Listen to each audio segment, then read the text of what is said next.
Quote, "We have nothing to hide," says Donald Trump.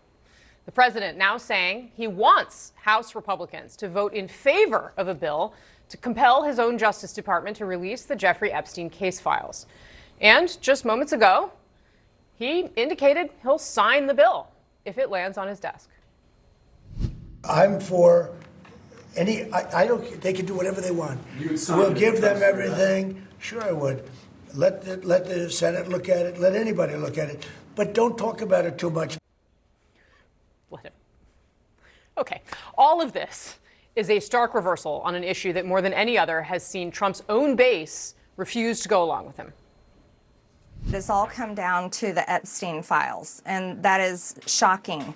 And, you know, I stand with these women. My people want to know who else, if anyone, did Epstein traffic young women to? Dogs don't bark at parked cars, and we are winning. In a social media post on Sunday, the president said the House Oversight Committee could have any documents that they're legally entitled to, and then declared in all caps, quote, "I don't care," end quote. Just 3 days prior, he had said that Republicans focused on Epstein were, quote, "soft and foolish." The House vote is expected to come as soon as tomorrow. Even before the president's flip-flop on this, House Republican leaders were bracing for many of their members to support the bill. Last night, President Trump seemed to acknowledge just how big a distraction the Epstein story has been throughout his second term. They're using Jeffrey Epstein as a deflection from the tremendous success that we're having as a party. All right, let's get off the sidelines, head into the arena. My panel is here. We're also joined by CNN senior White House correspondent Kristen Holmes and CNN chief congressional correspondent Manu Raju. Kristen, let me start with you. We just heard at some length from the president. What more is he saying ahead of this expected vote? Yeah, a lot of this was blaming Democrats, saying Democrats are the ones with the Epstein problem. At one point, he said he didn't want this to take away from people recognizing how much he had done. But the question persisted multiple times. Would you sign this bill if it landed on your desk? It's one thing to put out a truth social saying, sure, go ahead, do whatever you want. Republicans should vote for it. It's quite another to affirm that you would sign this on your desk. And here's what he said. So I'm for I don't. They can do whatever they want. We'll give them everything. Sure, I would. Let the Senate look at it. Let anybody look at it. But don't talk about it too much because honestly, I don't want to take it away from us. It's really a Democrat problem. The Democrats were Epstein's friends, all of them, and it's a hoax. The whole thing is a hoax, and I don't want to take it away from really the greatness of what the Republican Party has accomplished over the last period of time. Yeah, so you hear him there saying it's a hoax again, but of course I will remind you that last week, at the end of the week, President Trump insisted that the Department of Justice, as well as Attorney General Pam Bondi, look into Democrats' ties to Epstein. So clearly not a hoax in that case. And I do want to just quickly note, you can hear him there, really raspy, gravelly voice. He said that over the weekend he was yelling at another country about a trade deal. They wanted to renegotiate terms of the trade deal. He wouldn't say which country that was. Fair enough.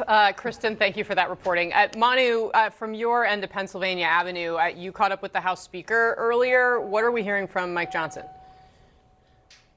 Yeah, we do expect this vote to happen tomorrow, and we expect it to be a significant number of Republicans and Democrats, maybe more than 400 members. We'll see if it's even unanimous. That's going to be one of the big questions. The question, too, is the Speaker himself. He has, of course, tried to deny this bill from coming for a vote for months. There was an effort there to circumvent his opposition that succeeded to force the vote, force the Speaker's hand. And when I asked him if he's actually going to support the bill, now that Trump has reversed course, he said, my support will be conditioned upon an agreement in the Senate that if they indeed process it, they fix the terrible provisions in it. And I also asked him about Trump's very harsh rhetoric against Marjorie Taylor Greene, his longtime ally and supporter of this Epstein bill, whom Trump called a traitor repeatedly over the weekend. Greene herself said that this is causing threats to her family, her security and safety. And I asked him if he would advise Trump not to level that kind of rhetoric. Would you advise the president to stop calling her a traitor? I don't. look, it's not surprising that the president was frustrated because of some of the criticisms that Marjorie had been out stating to the media, and of course she criticizes me all the time.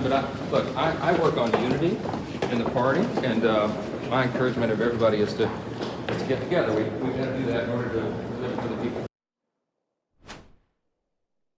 So declining to criticize the president's comments there. Now, when it comes to this bill, which will come to the floor tomorrow, the question is going to be how the Senate will deal with it. Given that the president is now signaling that he would be okay if the Senate were to act, it remains to be seen how the Senate Majority Leader pursues this. We are hearing that the Senate Majority Leader John Thune is looking at his options, is going to see how the House vote turns out before making a decision himself. And Thune had thrown cold water on moving ahead on this just a few weeks ago. But because of Trump's shift, they expect Republicans in the Senate to be under enormous pressure to move ahead on this bill as well, especially if this bill is approved, as we expect tomorrow, by an overwhelming vote in the House. Casey. Overwhelming indeed. All right, Manu Raju, Kristen Holmes, thank you both very much for getting us started. Our panel is here in the arena, political reporter and author Molly Ball. Get this, the former host of MSNBC's Hardball is here, Chris Matthews. We're also joined by CNN political commentator, former communications director for Vice President Kamala Harris, Jamal Simmons, and the former Republican congressman from Michigan, Peter Meyer. Welcome to all of you. Thanks for being here. So I want to replay kind of the piece of sound that we showed from the president at the top of the show, because it gives you kind of a little bit of a flavor of the degree of flip-flop here, right? Let's watch. I'm for I don't. They can do whatever they want. We'll give them everything. Sure, I would. Let the Senate look at it. Let anybody look at it. But don't talk about it too much. You know, he took his the goons took Boebert into the Situation Room and work her over. Okay, they threatened the other woman by calling her a traitor over and over again, and he doesn't care. Minutes ago, he said something else. I think he's got a tactical name here. He's going to act like, I'll go along with the discharge petition, but then the Senate gets to look at it. Oh, isn't that great? Isn't that prissy? A little look at it. That's what, and he'll do a look at it. Is he going to sign it? Is he going to let that information out? Everybody knows he's got something there he doesn't want out. Nobody knows what it is, but he knows what it is. Congressman, what do you think? Yeah, what do you think changed here? I mean, because he had a strategy that, I mean, they were dragging Lauren Boebert into the Situation Room to try to convince her not to vote. They were telling people, their aides were putting out all kinds of anonymous quotes saying a vote for this is a vote against the president. And then all of a sudden, the story has totally changed. No, I mean, I think number one, he's frustrated that he hasn't been able to control the narrative, right? Donald Trump is excellent at controlling the narrative. He grabs that laser pointer, points it at the wall, and everyone goes and like a little cat, to try to follow it. This is something that has escaped containment, not just in the media more broadly, but also more importantly among the MAGA base. That having been said, if there was anything politically toxic to him in all of this, there is no way on God's green earth that it would have survived not getting into the public realm from 2021 to 2024 ahead of the November elections, right? I do think there are things that are inconvenient. There's probably some things that are embarrassing, just like we've seen amongst, former Treasury Secretary who was mentioned in there, the delegate, non-voting delegate, member of Congress from the Virgin Islands who was texting with Jeffrey Epstein during the Michael Cohen deposition or hearing in Congress. Like, there's probably additional things that are out there, some of which may rise up to bump on some national security things that, again, are not criminal in nature, but would be embarrassing. Why should he defend Democrats? Why is Trump hiding these papers? Joe Biden to save Democrats doesn't make any sense. No, but we were talking. This has gone from a QAnon to a blue anon He's not in the business of looking out for Democrats. No, he's not in the business. No, but he is the commander in chief, and there may be some elements that are national security adjacent, right? Again, why did Biden sit on all this? Why was Biden? What you're saying is logical. What you're saying, it's not logical. Yeah, I mean, there are actual equities. The reality is he controls. I mean, he is not afraid to tell his Department of Justice to investigate his enemies, but he seems to be afraid to order them to release these files. Yeah, I don't believe that Donald Trump will do anything just to protect Democrats or anyone else. There is something in this refrigerator that is stinky, and the president does not want to open it up. He doesn't want anybody to look at it. And I think the rest of us, at some point, are going to find out what's inside of there because we're going to see the House vote for it. It's going to be very hard for senators to stand up in front of their constituents and say, no, I'm not going to vote to expose people who may be pedophiles. It's going to be very hard for that to happen. And then we're going to see the president is going to have the ingenuity or the need to veto imperative, it. maybe the word that you're I'm trying to looking use a word I can say on television. But if he can have the imperative to do this and to veto it in front of people, and then we'll see whether or not the House will override that veto. This is very tough terrain for him. Molly, what do you think changed for the president?